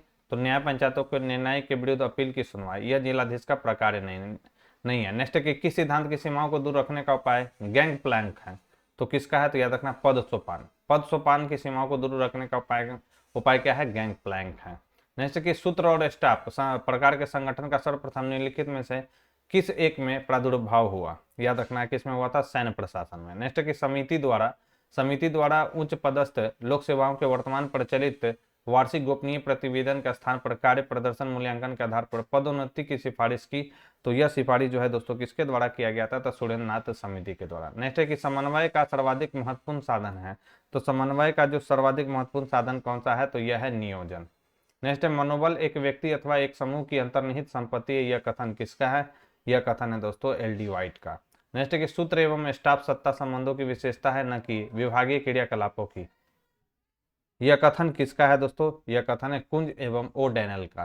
नेक्स्ट है नौकरशाही तंत्र की बुराइयों से बचाव निम्नलिखित में से कौन से हैं? नौकरशाही तंत्रों की बुराई से बचाव निम्नलिखित में से कौन कौन सा है? यह सवाल दिया गया। यह है प्राधिकरण का विकेंद्रीकरण है बचाव, न्यायपूर्ण एवं कुशल सेवा प्रबंधन है, संसद एवं मंत्रिमंडल का प्रभावी नियंत्रण है दोस्तों और इसके बचाव के लिए। प्राधिकार का केंद्रीकरण ये नहीं है नौकरशाही से बचाव के लिए, राइट आंसर हो जाएगा सी। नेक्स्ट, इनमें से कौन सा सिद्धांत परंपरागत सिद्धांत कहलाता है? परंपरागत जो सिद्धांत कहलाता है इसमें से कौन सा है? राइट आंसर इसका हो जाएगा यह है संगठन सिद्धांत। नेक्स्ट कि आंतरिक संरचना संचार हो सकता है, तो आंतरिक जो संचार है वो ऊर्ध्वगामी यानी वर्टिकल हो सकता है, अधोगामी हो सकता है एवं क्या हो सकता है? आर पार हो सकता है। नेक्स्ट कि नव लोक प्रशासन प्रबंधन के निम्नलिखित में से कौन से विषय हैं? ये आपसे सवाल पूछा गया है, नव लोक प्रशासन से संबंधित यहाँ पे सवाल दिया गया है। तो याद रखना निजी क्षेत्रों के तौर तरीकों यानी प्रैक्टिसेज को अंगीकार करना, ये नव लोक प्रशासन प्रबंधन का जो है दोस्तों है गुण। संशोधित रिपोर्टिंग एवं निगरानी तंत्र ये भी है, निष्पादन लक्ष्य भी है, ये जो है नव लोक प्रशासन प्रबंधन का जो है दोस्तों विषय है। सार्वजनिक क्षेत्र के तौर तरीके को अंगीकार करना ये नहीं है इसके अंतर्गत, राइट आंसर हो जाएगा बी। नेक्स्ट, भारत में प्रशासनिक सुधारों के क्रियान्वयन के लिए कितने चरणों की आवश्यकता होती है? राइट आंसर हो जाएगा कितने चरणों की आवश्यकता होती है? 3 चरणों की इसमें आवश्यकता होती है दोस्तों। नेक्स्ट है कि एक कर्मचारी के लिए किस प्रकार का प्रशिक्षण दिया जाता है जो पहले से ही सेवा में है? राइट आंसर हो जाएगा सेवाकालीन प्रशिक्षण। नेक्स्ट, निम्नलिखित में से कौन सुशासन पर लिखी गई पुस्तक री इन्वेंटिंग गवर्नमेंट के लेखक है? तो री इन्वेंटिंग गवर्नमेंट के लेखक कौन है दोस्तों? याद रखना है डेविड ओसबॉर्न एवं टेड गैबलर है। नेक्स्ट, निम्नलिखित में से किसने नौकरशाही को महाद्वीपीय उपद्रव बताया था? तो यह बताने वाले कौन थे? ये बताने वाले थे थॉमस कार्लाइल। नेक्स्ट, निम्नलिखित में से किसने सर्वप्रथम प्रबंधन में कामगार की भागीदारी के विचार को प्रस्तुत किया था? राइट आंसर हो जाएगा मैरी पार्कर फोलेट ने। नेक्स्ट है कि ब्यूरोक्रेसी शब्द का प्रयोग सर्वप्रथम किसने किया था? तो ब्यूरोक्रेसी शब्द का सर्वप्रथम प्रयोग किया था वीडी गॉर्ने ने। देखिए ये पहले भी आ चुका है सवाल। निम्नलिखित में से किसने लोक चयन सिद्धांत के आधार पर नौकरशाही का अध्ययन किया? राइट आंसर क्या हो जाएगा इसका? राइट आंसर हो जाएगा ऑप्शन बी विलियम निस्कानेन ने। नेक्स्ट, नौकरशाही शब्द का सर्वप्रथम प्रयोग किसने किया? तो नौकरशाही शब्द का सर्वप्रथम प्रयोग किया था विंसेंट डी गोर्ने ने। देखिए ब्यूरोक्रेसी ठीक है और नौकरशाही ये आप देख रहे हैं दोनों सेमी क्वेश्चन है, तो विंसेंट डी गोर्ने इसका राइट आंसर हो जाएगा। 1989 में विश्व बैंक ने निम्नलिखित में से किस राष्ट्र के संदर्भ में शासन यानी गवर्नेंस की संकल्पना दी थी? राइट आंसर हो जाएगा इसका सब सहारन सहारन अफ्रीका के संबंध में। नेक्स्ट है कि मैक ग्रेगर ने अपने प्रतिष्ठित मूल पाठ the human side of the enterprise में अपने प्रसिद्ध सैद्धांतिक मान्यताएं प्रदान की। निम्नलिखित में से कौन सी मान्यता इसमें शामिल है, ये आपसे सवाल पूछा जा रहा है। आइए एक एक करके हम लोग देखते हैं। तो कौन सा इसमें, तो आम चुनाव जिसकी अपेक्षाकृत कम महत्वाकांक्षा निर्देशित होना पसंद करता है और उत्तरदायित्व से दूर रहना चाहिए, सुरक्षा मुख्य चिंता रहती है, बिल्कुल सही है।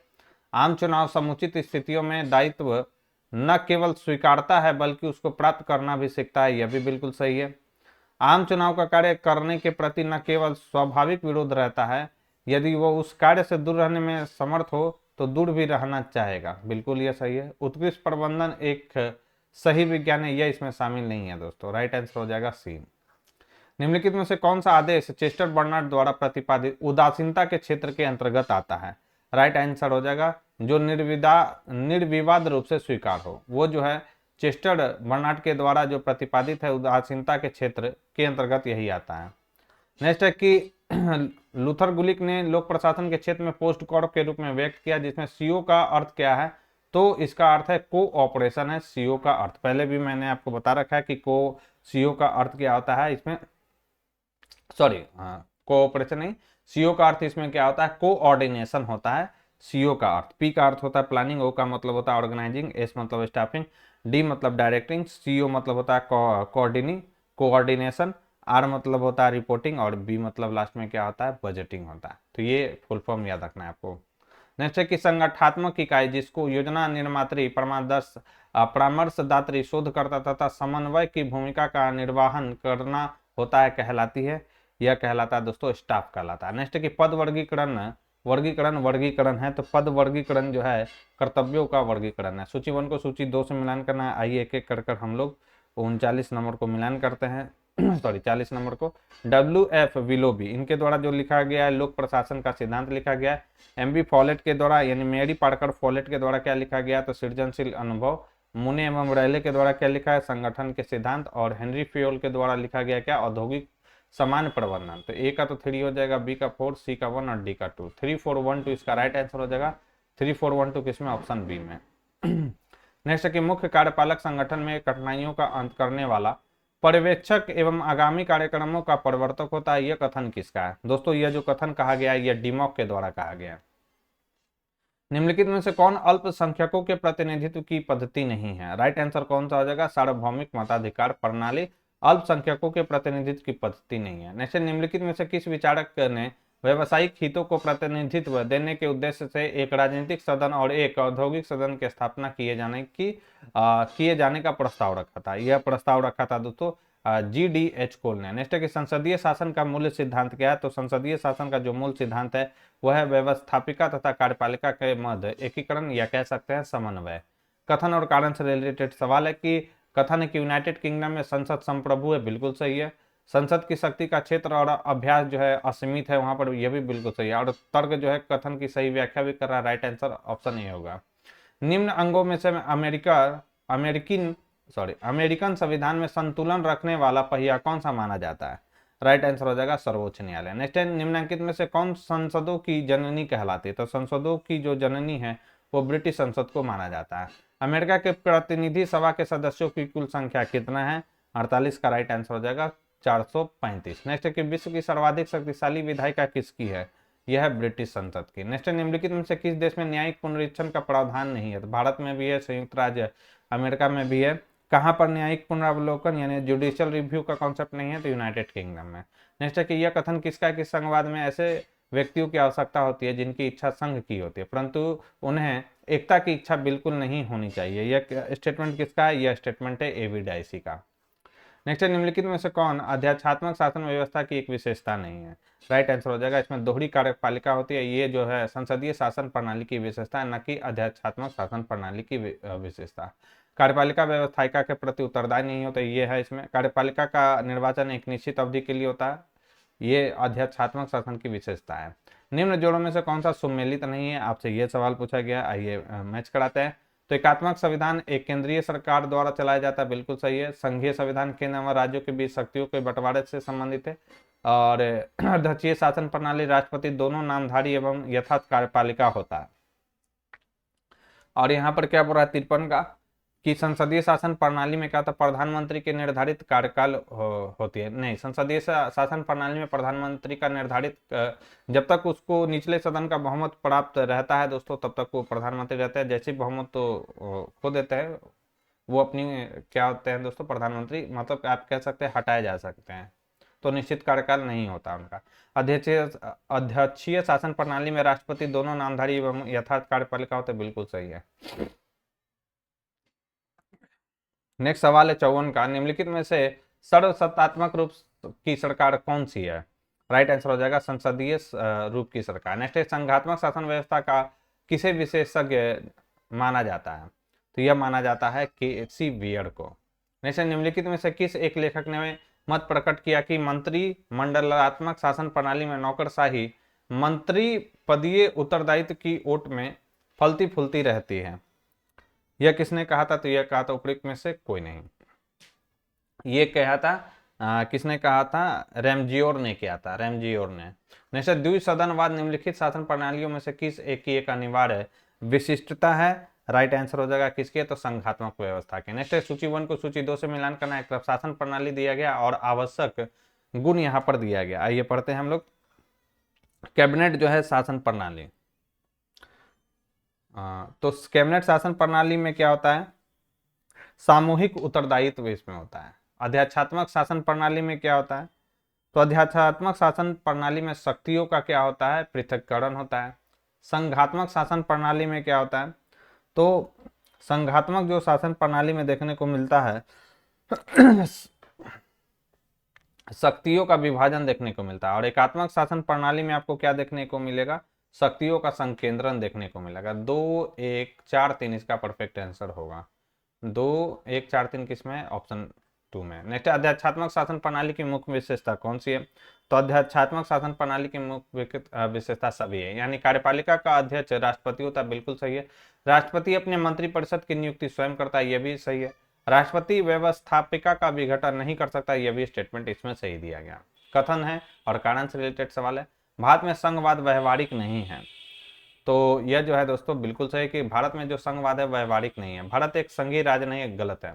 आर्टिकल 1 में कहा गया कि भारत अर्थात इंडिया राज्यों का संघ होता है, संघ होगा, ठीक है। तो ये जो है कहना कि भारत एक संघीय राज्य नहीं है, ये स्टेटमेंट गलत है। राइट आंसर हो जाएगा ऑप्शन सी। नेक्स्ट है किस देश के संसद को संसदों की जननी कहा जाता है?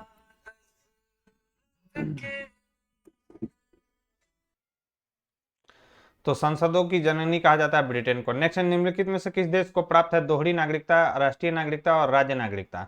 राइट आंसर हो जाएगा 62 का जो राइट आंसर हो जाएगा दोस्तों वो प्राप्त है स्विट्जरलैंड और यूएसए को। नेक्स्ट है तुलनात्मक राजनीति के अध्ययन में इतिहासवाद के पतन का कारण नहीं था। याद रखना इतिहासवाद के पतन का कारण सांस्कृतिक परमवाद नहीं था। नेक्स्ट है निम्नलिखित में से कौन संस्थावादी दृष्टिकोण के अग्रणी थे?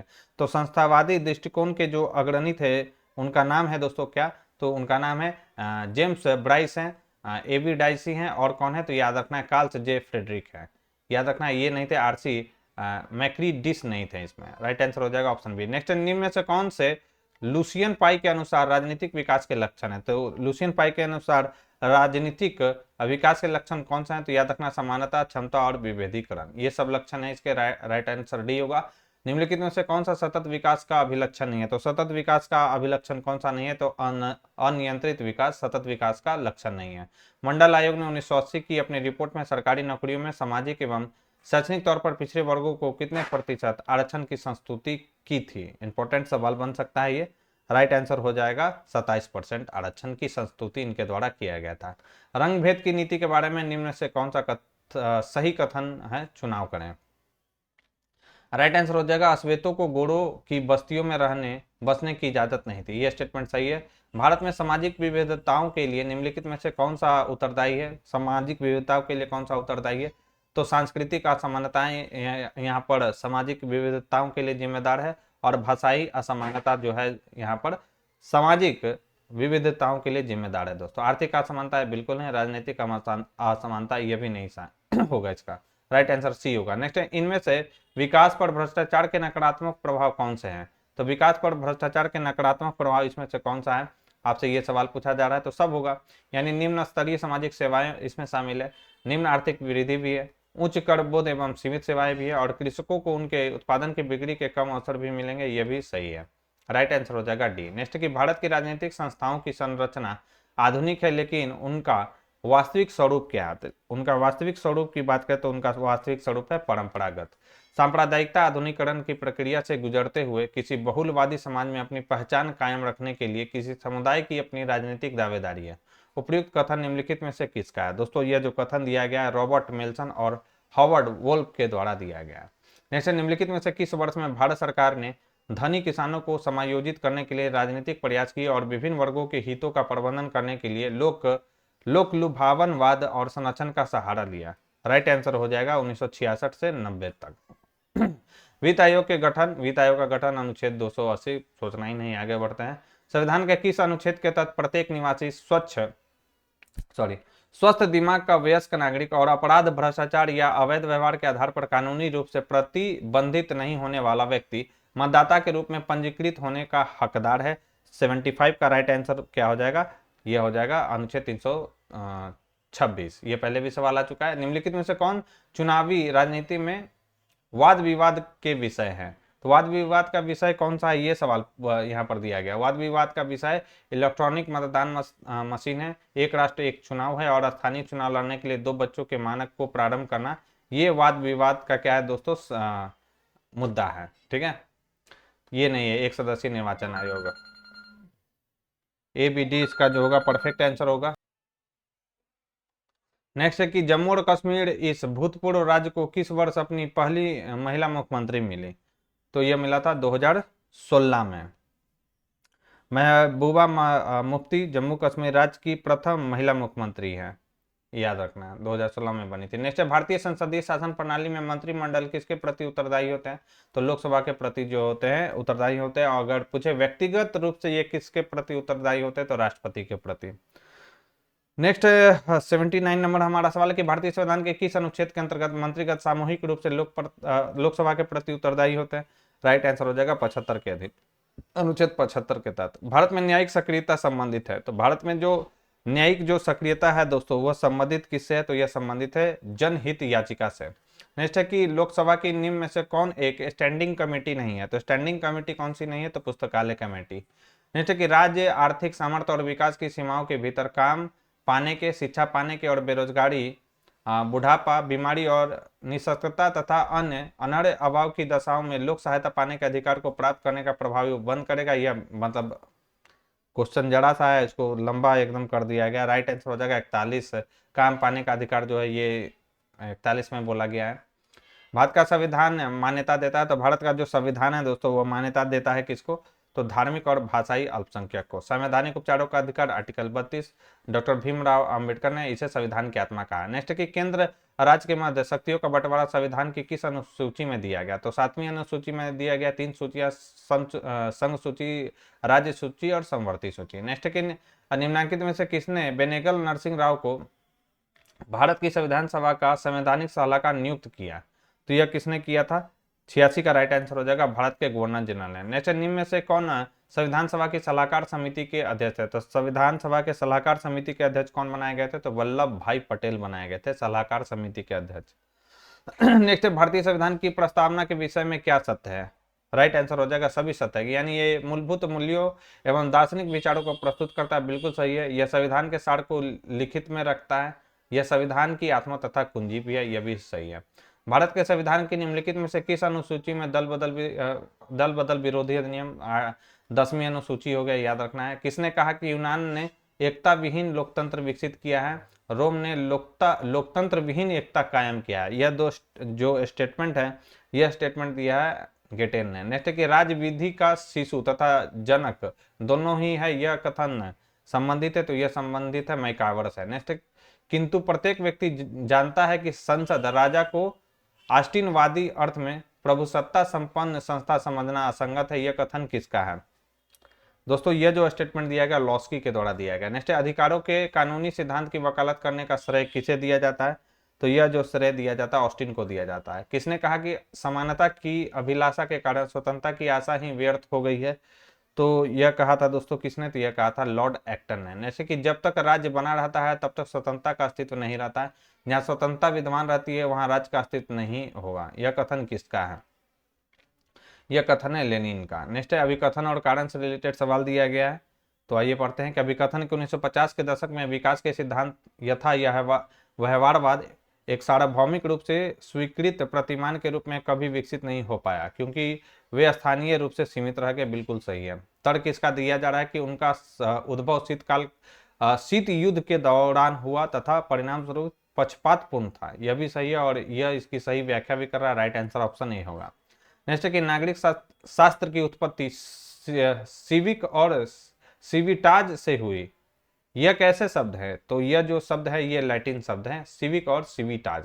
राजनीतिक शास्त्र का प्रारंभ और अंत राज्य के साथ ही होता है। यह कथन किसका है दोस्तों यह जो कथन है गार्नर का कथन है। राजनीतिक विज्ञान सामाजिक विज्ञान का वह अंग है जो राज्य के आधारभूत तत्वों तथा शासन के सिद्धांतों का विवेचन करता है। यह परिभाषा किसने दी, यह जो परिभाषा दिया था पॉल जेनेट ने। नेक्स्ट कि जब मैं राजनीतिक विज्ञान शीर्षक के अंतर्गत परीक्षा प्रश्नों को देखता हूं तो मुझे प्रश्नों के प्रति नहीं वरन शीर्षक के प्रति खेद होता है। यह किसकी परिभाषा है दोस्तों, यह परिभाषा है मेटलैंड का। तो दोस्तों यहाँ पर हम लोगों ने प्रैक्टिस सेट नंबर 7 से लेकर 9 तक को देख लिया था। बाकी एक जो प्रैक्टिस सेट रह गया है दोस्तों, प्रैक्टिस सेट नंबर 10, वो आप पीडीएफ में देख लेंगे।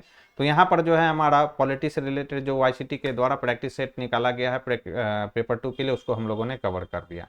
तो वीडियो पसंद आई हो दोस्तों तो वीडियो को लाइक और शेयर करना ना भूले। जो लोग हमारे चैनल से पहली बार जुड़े हो तो चैनल को सब्सक्राइब कर ले, बेल आइकन को प्रेस कर ले ताकि नए वीडियो की नोटिफिकेशन सबसे पहले आपको मिल सके।